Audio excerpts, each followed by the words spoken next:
할렐루야. 오늘 주신 본문의 말씀을 통해서 속사람을 강건하게, 이 제목으로 말씀드릴 때에 듣는 자나 전하는 자가 하나님 앞에 다 크게 은혜 베풀어 주시고 은혜 받는 시간이 되기를 주의 이름으로 축원합니다. 아멘. 오늘 속사람을 강건하게, 우리가 흔히 사람을 영과 혼과 육으로 3분서를 이야기하는 사람도 있고, 또 영혼과 육으로 2분서를 이야기하고 있기도 하지만, 성경에 자세히 보면 영, 혼, 육 세 파트로 나뉘어져 있다는 것이 훨씬 더 설득력이 있습니다. 그래서 우리 사람은 영과 혼과 육으로 구성되어 있다. 왜냐하면 영과 혼이 구별되어야 되기 때문입니다.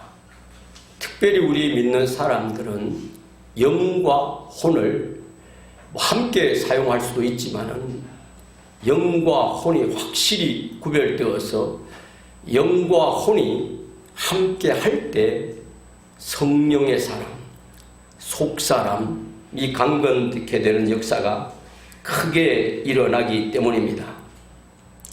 메슬로의 그 욕구, 인간의 욕구 체계에 따르면은 최상위 욕구를 자아실현의 욕구라 그래요. 자아실현의 욕구.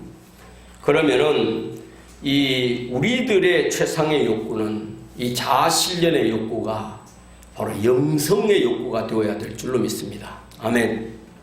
아멘 하셔야 돼요. 아멘.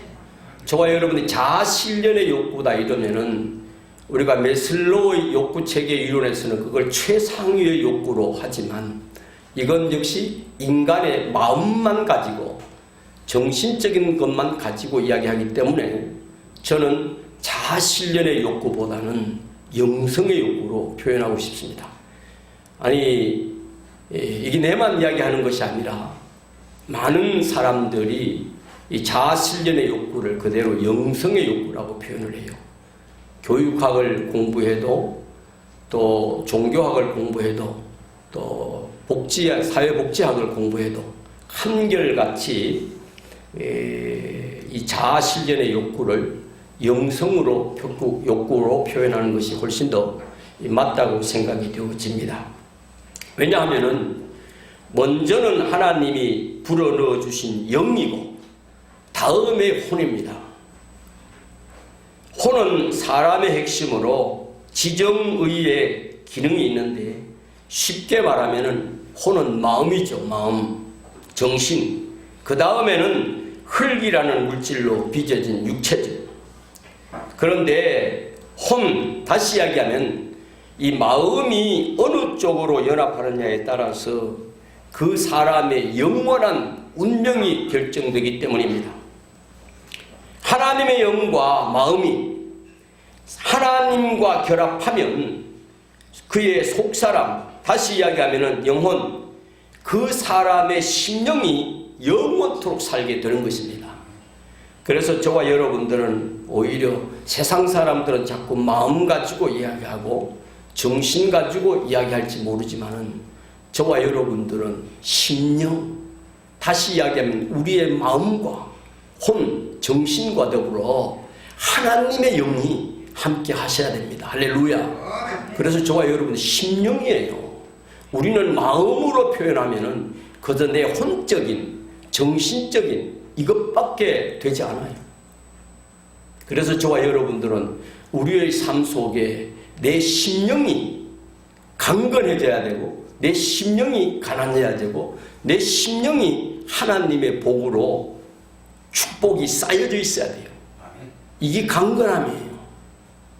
저와 여러분 마음만, 세상 사람들은 마음만 강건하면 된다, 마음만 건강하면 된다, 마음만 바로 먹으면 된다, 그렇게 이야기할지 모르지만은, 저와 여러분들은 마음 가지고 안 돼요.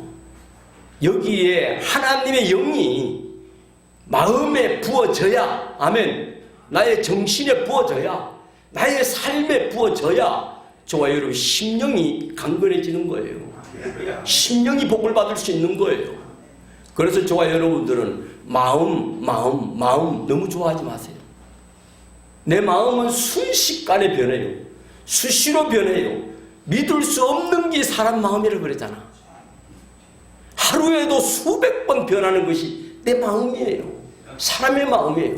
여기에 하나님의 영이 온전히 부어져 있지 않으면 그 사람의 마음까지도 뭐예요? 우리는 제대로 읽을 수가 없어요.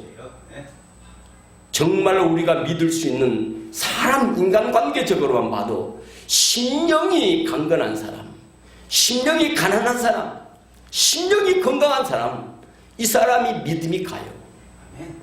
왜요? 왜냐고요? 저와 여러분들의 마음은 하나님의 영이 부어져 있어야 돼요. 할렐루야. 그래서 믿는 사람들은 전부 다 심령으로 표현하는 것이 훨씬 더 맞아요. 그냥 내 마음, 내 정신, 그것만 가지고 이야기할 때는 웨슬로의 욕구 단계에서 자아실현의 욕구, 이것밖에 없어요. 자아실현의 욕구가 전부 뭐예요? 우리가 그 욕구 가지고는 이 세상을 버텨낼 수 있는 힘이 없어요. 그래서 오늘 저와 여러분들은 정말로 영혼, 내 영혼은 심령입니다. 내 마음에, 내 삶에, 내 삶의 온 철학에 하나님의 영이 부어져 있는 거예요. 그래서 그 혼이, 마음이 땅에 속한 흙으로 빚어진 육체와 결합하면은 저와 여러분 육신적인 생각밖에 못해요. 육체의 정욕을 따라서 살아갈 수밖에 없어요. 그렇게 되면은 결국 내 영혼은 망하는 거예요. 내 심령은 망하는 거예요. 그래서 우리의 마음이 하나님의 영으로 부어져야, 할렐루야, 성령으로 함께해야 저와 여러분이 강건한 사람이 될 수 있어요. 내 마음이 뭐예요? 사람의 정욕을 따라서 육식적인 생각으로 연합해버리면은 저와 여러분들은 뭐예요? 이 땅에서 피폐한 생활을 해갈 수밖에 없고 결국 내 영혼은 망하게 된다는 사실을 깨달으시기 바랍니다. 오늘 예배 잘 나오셨어요. 늘 나오시는 분이지만 정말이에요. 저와 여러분, 세상의 사람들 전부 다 마음밖에 이야기 못해요. 정신밖에 이야기 못해요. 거기에 하나님의 영이 부어져야 건강한 심령이 된다는 사실을 깨닫지 못한다니까요.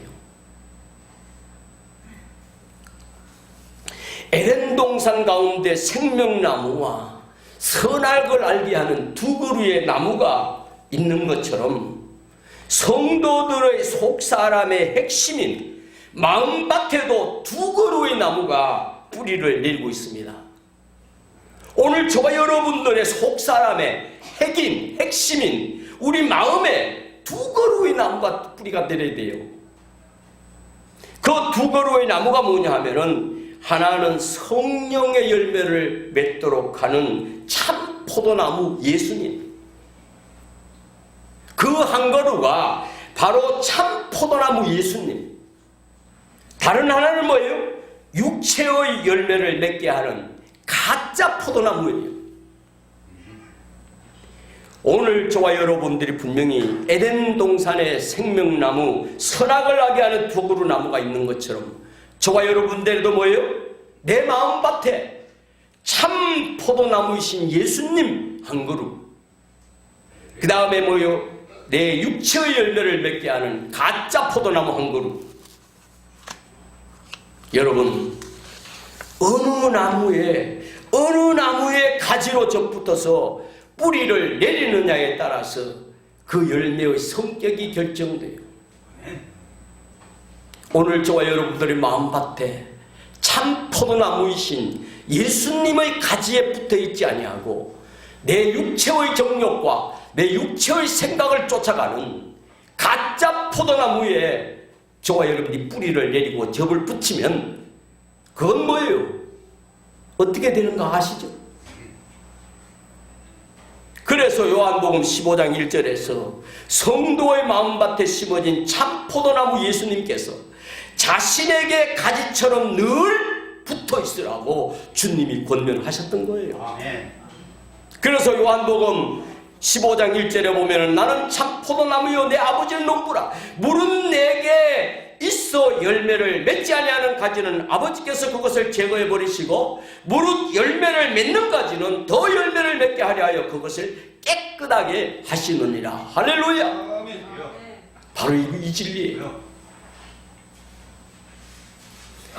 그래서 오늘 저와 여러분들은 내 속사람이 강건하려면 오늘 저와 여러분 내 나무밭에 뿌려내리고 있는 가짜 포도나무가 아닌 참 포도나무 예수님께 가지가 붙어서 뿌리를 맺어갈 때에 저와 여러분들이 속사람이 강건해졌을 것이고 그로 인해서 하나님께서 우리 심령에 내리시는 모든 은혜와 복을 누리게 될 줄로 확신합니다. 아멘. 이런 은혜가 있기를 주의 이름으로 축원합니다. 아멘.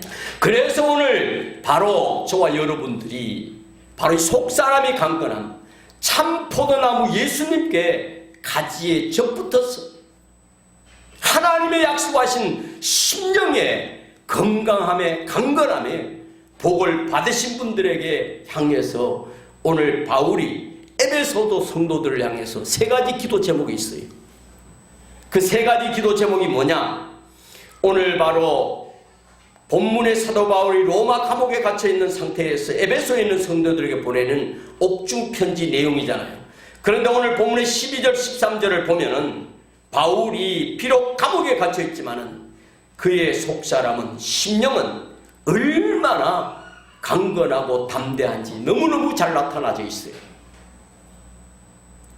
비록 감옥에 갇혀있지만은 바울의 속사람은 뭐예요? 심령, 그 마음밭에 하나님의 영이 부어져 있기 때문에 그의 속사람은 강건할 수밖에 없어요.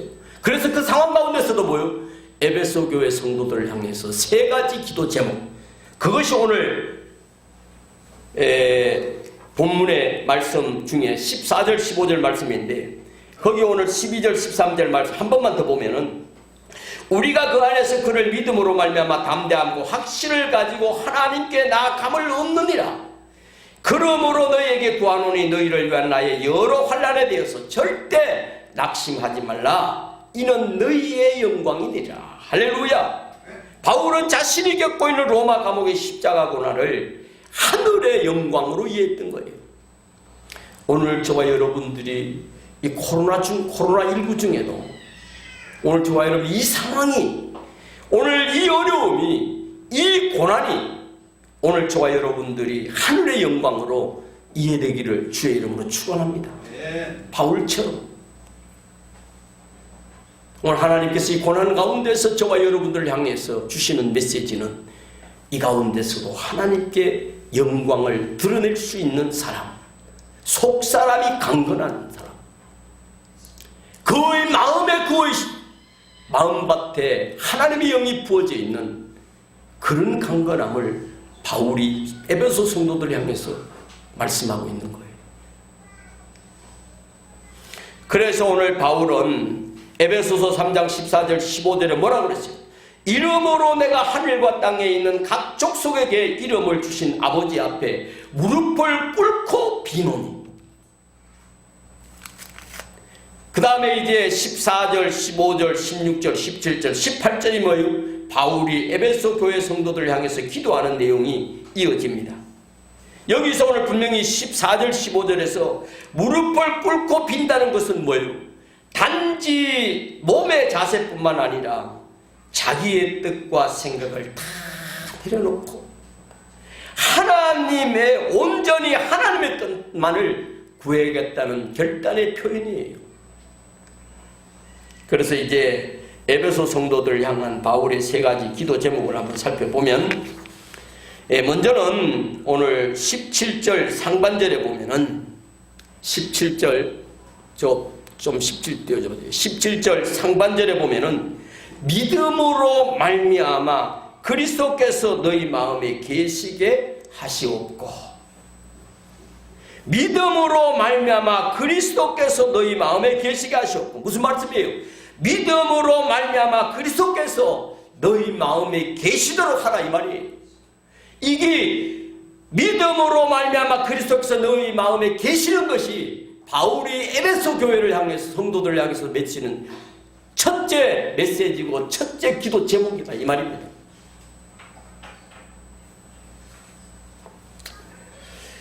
구세군의 창설자가 윌리엄 부스지요. 구세군 아시죠? 우리 기독교 교단 가운데 구세군의 창설자는 윌리엄 부스인데 그는 앞으로 닥칠 기독교의 큰 위기를 예견하면서 그 이유 중에 하나를 뭐라고 그러냐면은 그리스도 없는 기독교. 오늘 저와 여러분들이 그리스도가 없는 교회 너무 많아요. 그리스도가 없는 기독교를 신봉하는 신자들이 너무 많아요. 오늘 그래서 바울도 첫 번째 제목이 뭐예요? 믿음으로 말미암아 그리스도께서 너희 마음에 계시게 하셔.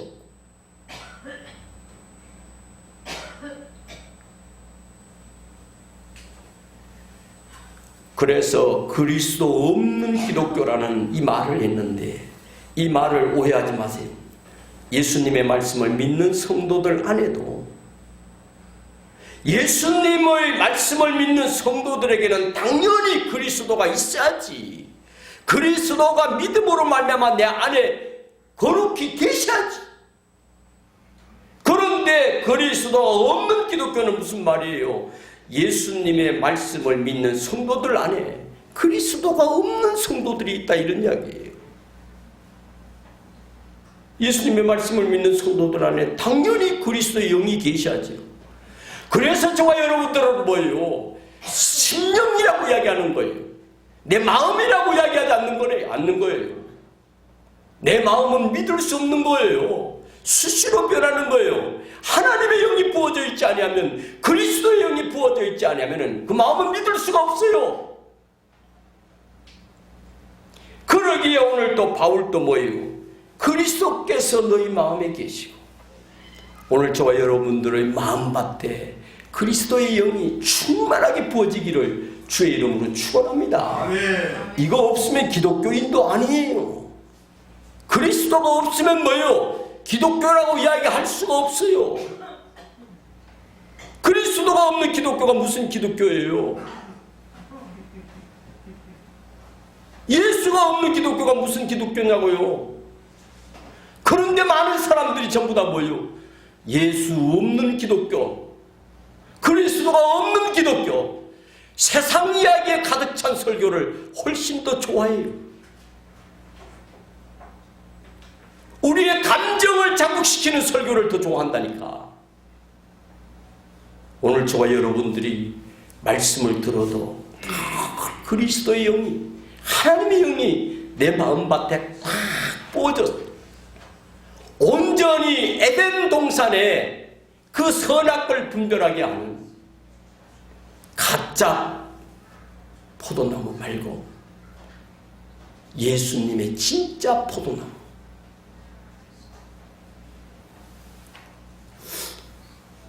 그래서 저와 여러분들이 문제는 그리스도의 영이 우리의 심령 속사람에서 왕노로 하셔야 되지.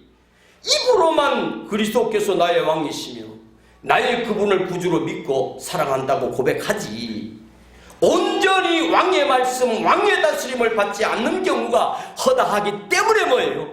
오늘 그리스도가 없는 기독교라고 경고했던 거예요. 그러면은 저와 여러분들이 뭐예요? 내 마음에, 내 심령에 온전히 왕의 말씀, 왕의 다스림을 받지 않는 경우에 그런 신앙생활을 하면은 저와 여러분들은 그리스도 없는 기독교를 따라가는 거예요.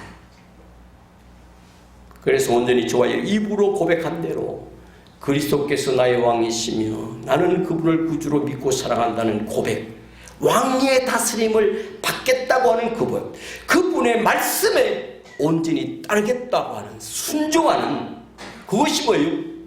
기독교의 근본이에요. 그럴 때 그리스도가 있는 기독교가 됩니다. 우리가 예수의 영과 말에 온전히 순종한 믿음으로 살아갈 때에 만왕의 왕의 통치 능력이 우리 삶에서 시작되는 거예요. 이때부터 뭐예요? 약속대로 범사가 잘 되게 되는 거예요.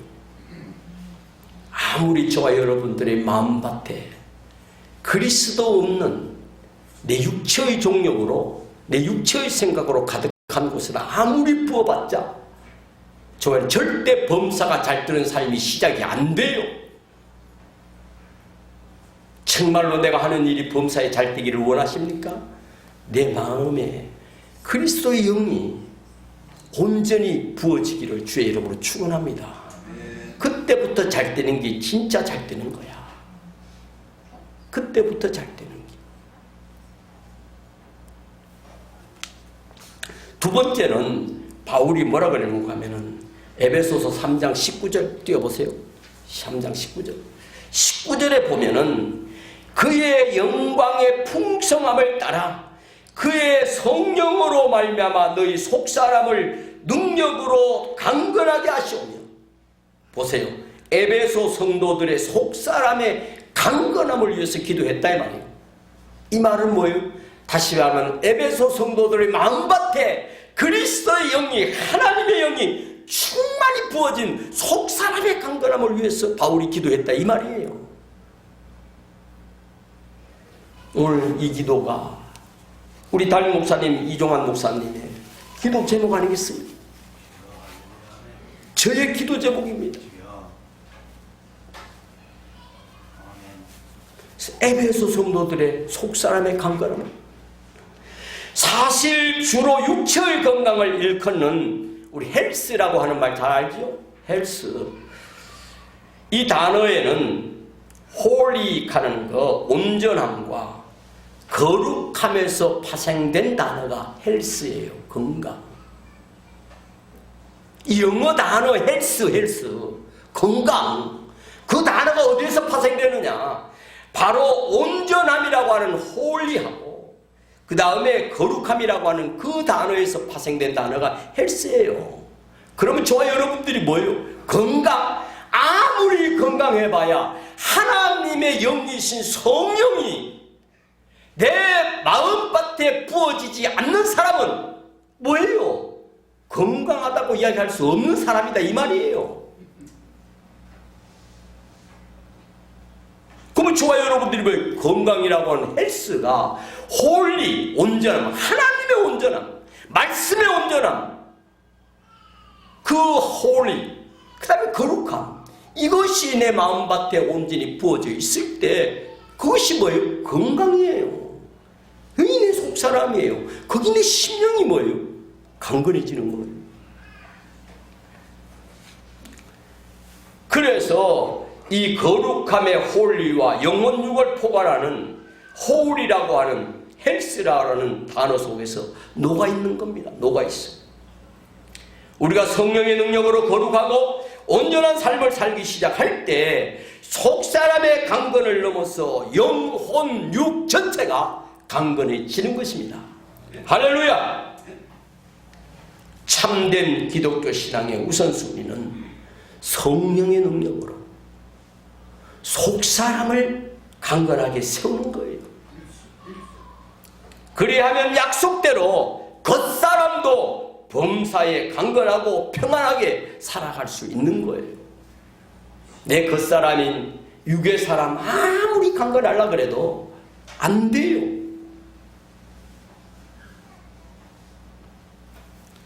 저는 요즘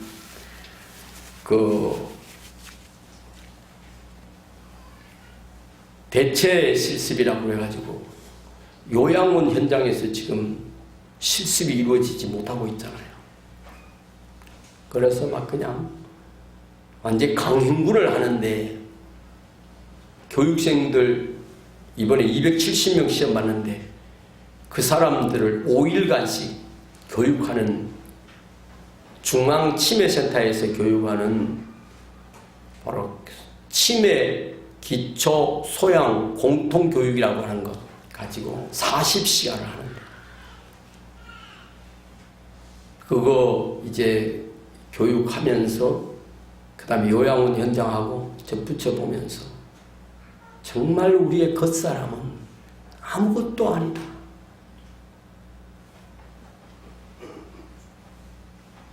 그래서 겉사람은 뭐예요? 자기의 기본 일상생활 수행 능력이 되지 않으면 그냥 뭐예요? 버려질 수밖에 없어요.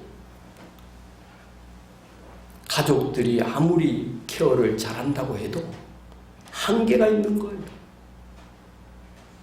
그러면서 그 상황 속에서 견뎌낼 수 있는 것은 당사자는 물론이고 그를 케어하고 있는 가족들조차도 정말로 심령이 강건해야 살아나는 거지. 겉사람은 뭐예요? 연애 가는 거예요.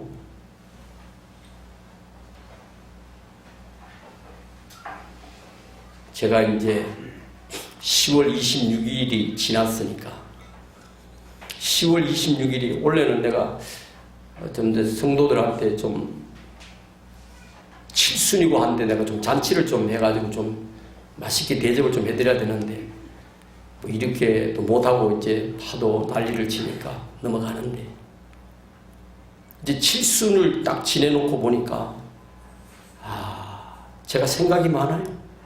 그러다 또 하나님께서 깨달으라고 그러는지 치매 교육을 갖다가 들이대놓고 계속 그거 가지고 한 일찍 강의실에 붙잡고 앉았으니까 이게 뭐 내가 치매인지 치매 교육을 받는 사람이 치매인지 교육생들이 치매인지 구분이 안 돼. 이야, 인간 참 너무 허무하구나.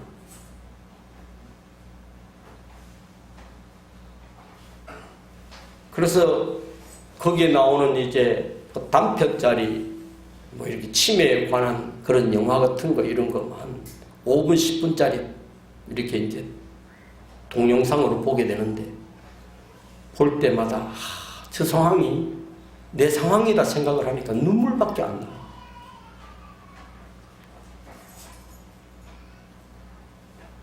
그리고 더군다나 이것이 다 우리 성도들이다. 연세가 좀 있으시면은 10년, 5년 다 당할 일들인데, 야, 우리 성도들이 저 상황을 어떻게 이겨낼 것인가? 정말로 저들의 심령이 강건해야 될 텐데, 속 사람이 강건해야 될 텐데, 그들의 생각과 마음이 온 육체에 다 쏠려 있다가 저렇게 넘어가면, 저렇게 가버리면 어떻게 되겠느냐? 이런 생각이 막 가슴이 쫙 조여와요.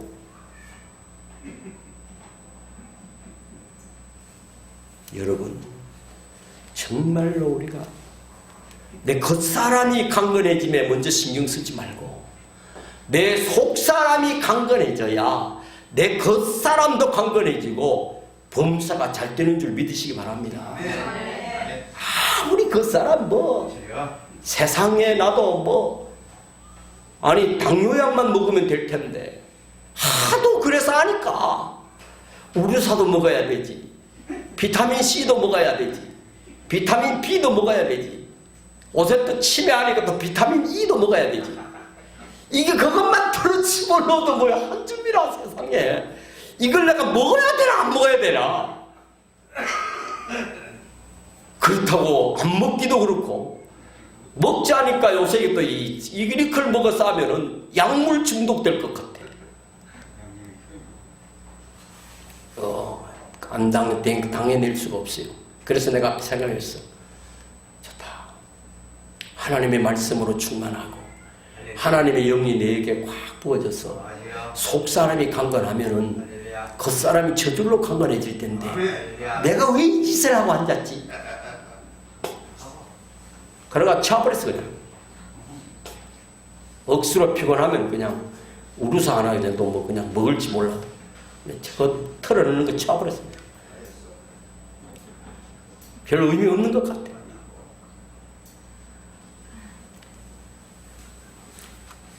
그래서 우리 기독교의 참된 신앙의 우선순위는 성령의 능력으로 속사람을 강건하게 세우는 거예요. 할렐루야. 아멘. 겉사람 너무 신경 쓰지 마세요. 속사람 강건하게 세워놓으면 저와 여러분들 겉사람은 저절로 강건해질 줄로 믿으시기 바랍니다. 아멘. 아멘. 세 번째로 바울은 17절 하반절에서 18절 한번 띄워주세요. 17절 18절 띄워줘. 선생님 저기 띄워줬어요. 네, 18절 19절 18절 보고 넘어갑시다. 18절 하반절에 보면은 하반절 거기 사랑을 알고 곧에 올지 알고 17절 하반절에 보면 너희가 사랑 가운데서 뿌리가 박히고 터가 굳어져서 능히 모든 성도와 함께 지식에 넘치는 그리스도의 사랑을 알고. 아멘. 그들은 하나님의 정의의 뿌리를 내리라고 기도하지 않았어요. 뭐라고 그러냐면은 사도 요한이 결론적으로 선언한 하나님의 정의는 사랑이지만 공의의 하나님은 최종 심판관이 되시기도 하십니다. 우리는 인간적, 세상적 정의감에 불타는 성도들이 흔히 마귀를 심판할 수 있는 것처럼 정죄하고 쉽게 판단하는데 그것은 최종적인 하나님의 재판권을 범하는 큰 교만의 죄를 지을 수도 있다는 것을 알아야 됩니다. 그래서 로마서 14장에 이런 말씀이 있습니다. 네가 어찌하여 내 형제를 비판하느냐? 어찌하여 네 형제를 업신여기느냐? 우리가 다 하나님의 심판대 앞에 서리라. 아멘. 저와 여러분들이 다 뭐예요? 이 땅에 살아가면서 다른 사람을 업신여기고 다른 사람을 비판하고 그럼 저와 여러분들의 하나님의 권한을 침해하는 거예요. 세상에 신앙생활 조금 제대로 한다고 하는 사람이 이 짓거리를 얼마나 많이 하는지 몰라. 믿음이 나보다 좀 없다고 개코도 믿음이 있는지 없는지도 하나님만 봐서 알겠어? 그런데 그걸 가지고 지가 겉으로 판단을 해가지고 형제를 비판하고 업신여기고 이런 전부 다 하나님의 심판대 아래 서봐야 알지. 알 사람이 없다는 거예요. 중요한 것은 뭐예요? 하나님의 사랑 가운데, 하나님의 은혜 가운데, 하나님의 평강 가운데 깊이 뿌리가 박히고 그래서 하나님의 사랑으로 온전히 깨달아야지. 그래서 뭐예요? 그 너비와 깊이와 높이와 길이와 이것이 뭐예요? 막 성령의 충만함으로 채워졌어. 오늘 저와 여러분들이 속사람이 강건하게 될 때에 이것이 바로 뿌리가 박히고 터가 굳어져서 모든 성도와 함께 지식에 넘치는 그리스도의 사랑을 알아갈 때 이걸 깨닫기를 바울이 기도 제목으로 세 번째 삼은 거예요. 하나님의 그 깊이와 높이와 넓이와 길이 그 사랑을 깨달아야지. 지가 뭘 어떠만큼 믿음이 있고 지가 뭐 어떠만큼 잘해서 왜 형제들을 하나님의 심판의 그 권한을 침해하면서까지 지가 그 짓을 하느냐. 너희들끼리는 본래 그러지 마라.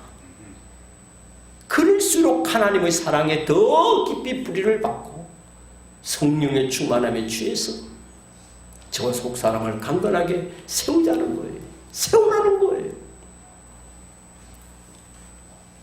자, 다시 이야기합니다. 바울의 세 가지 기도 제목, 지금 세 가지 이야기했습니다만은 조금 길게 이야기하니까 이게 지금 뭔 이야기하는지 모를 수도 있어요. 한마디로 뭐예요? 바울의 세 가지 기도 제목을 요약하면 속사람의 강건, 속사람의 강건. 오늘 바울이 뭐예요?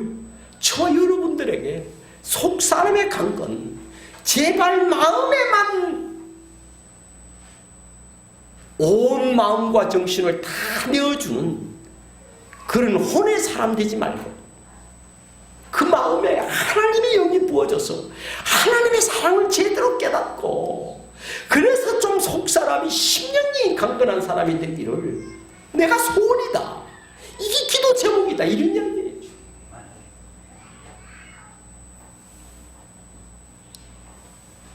여러분, 속사람이 하나님의 무한한 사랑 가운데 깊이 뿌리를 내리게 될 때부터 가장 좋은 길, 사랑의 고속도로를 따라서 각종 좋은 선물들이 주어지게 됩니다.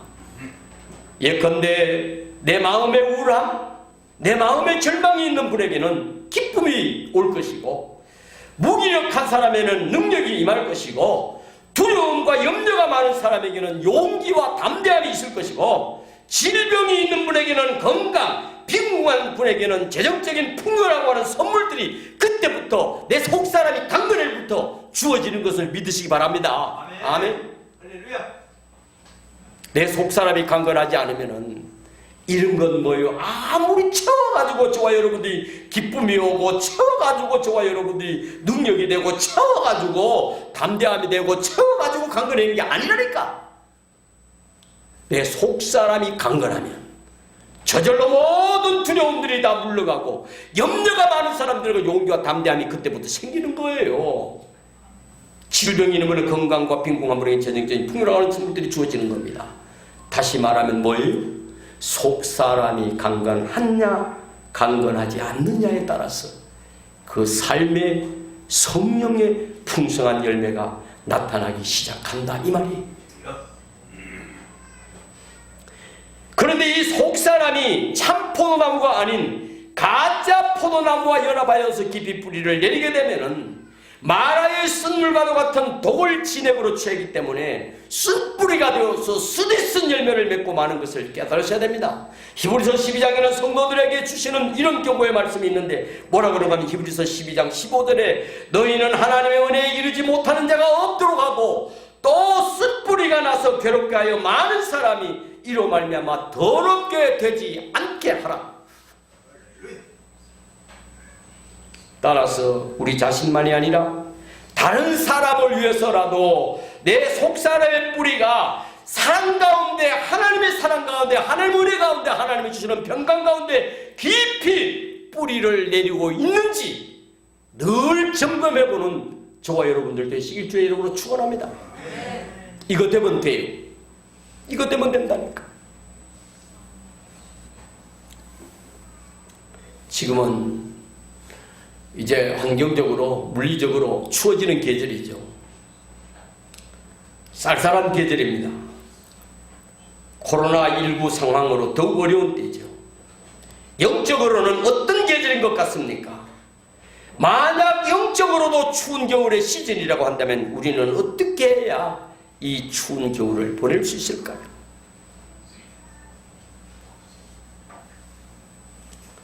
17세기 프랑스가 낳은 위대한 하나님의 사랑 잔느 귀용은 그의 고전 영적 성장 깊이 체험기에서 제1장에는 성장의 시간, 겨울을 맞이한다 해서 그는 혹독한 영적 그 겨울을 많이 통과해본 경험자로서 영혼의 겨울을 보내고 있는 성도들에게 겨울나무의 비유를 들어서 지혜의 선언을 권면을 하고 있습니다. 여러분, 그가 한 이야기가 겉으로는 나무가 죽은 것처럼 보여도 실제로 겨울은 나무를 보호하는 긍정적인 역할을 감당한다. 아니, 지금 겉으로는 이파리가 다 떨어지고 조금 있으면 이제 앙상한 가지만 남겠죠. 그런 많은 사람들이 겉으로는 나무가 죽은 것처럼 보여도 실제로 겨울나무를 보호하는 긍정적인 역할을 감당한다고 그랬어요. 겨울이.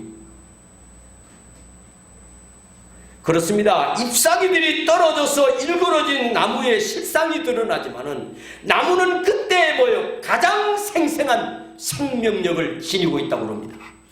할렐루야. 나무가 지금 잎이 다 떨어지고 겉으로는 죽은 것처럼 보여도 이때 보여 나무는 가장 생생한 생명력을 지니고 있다는 거예요. 여러분들 나무 언제 옮겨야 되는지 알아요?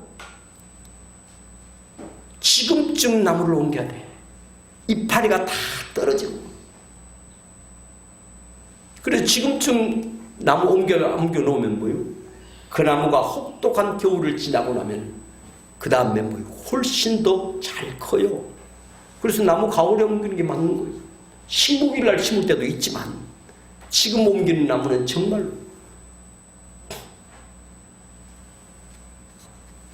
여러분, 그 어떤 계절보다도 이 겨울 동안 생명의 원천과 원리가 더 확고하게 뿌리를 내린다는 사실을 믿으시기 바랍니다. 그렇죠, 여러분들이 내 영적 세계에서 우리 코로나19 상황 가운데서 내 신앙의 깊이와 넓이와 높이와 길이가 어떻게 해야 자라느냐, 이 혹독한 영적인 이 추운 계절을 저와 여러분들이 잘 견뎌야 돼요. 이때 내 속사람이 강건해져서 건드리기만 해도 뭐요? 이 안에 진한 생생한 생명력이, 신앙의 생명력이, 하나님의 영이, 하나님의 거룩한 영이, 성령의 심령이 강건해져서 이것이 반듯하게 세워질 때에 저와 여러분들이 이 다음에 2021년 내 신앙은 더욱더 성장하게 될 줄로 확신합니다. 겨울나무처럼 영적인 혹독한 추위를 보내고 있는 분이 계십니까? 속사람의 뿌리를 사랑하신 하나님께 한번 더 깊이 내려 다가올 영적인 새 시즌에는 구하나 생각하는 것에 더 넘치도록 성령의 열매 9가지 잘 아시죠? 사랑과 희락과 화평은 하나님으로부터 우리에게 오는 열매예요. 하나님께 대해서 사랑과 희락과 화평, 그 다음에 뭐예요? 우리 이웃을 향해서 저와 여러분들은 오래 참음과 자비와 양성, 그 다음에 내 신앙의 내적인 속사람을 강건하게 해서 충성과 온유와 절제에 풍성한 열매를 맺을 수 있기를 주님의 이름으로 축원합니다. 다시 한번 부탁드립니다. 정말 저와 여러분, 이 혹독한 신앙적인 영적인 이 겨울의 계절에 새로운 영적인 시절을 저와 여러분들이 맞이하려면 내 마음밭에 육체의 생각과 접붙이지 말고 육체의 정욕과 접붙이지 말고 하나님의 성령, 하나님의 영이, 그리스도의 영이 풍성하게 부어졌어. 그러면 저와 여러분들이 뭐예요? 하나님께 대해서는 사랑과 희락과 화평의 열매를 맺으실 것이요, 내 이웃에 대해서는 뭐예요? 저와 여러분들이 오래 참음과 자비와 양선의 열매를 맺을 것이요, 내 자신에 대해서는 충성과 온유와 절제의 열매를 풍성하게 맺어서 승리하게 될 줄로 저는 확신합니다. 이를 위해서 우리 담임 목사님이 기도할 것이고 저도 기도하실 것이고 우리 온 성도들이 서로 이 어려운 영적 겨울 이 시즌에 정말 우리 정신 바짝 차려야 돼. 이런 은혜가 있기를 주의 이름으로 축원합니다. 우리 같이 함께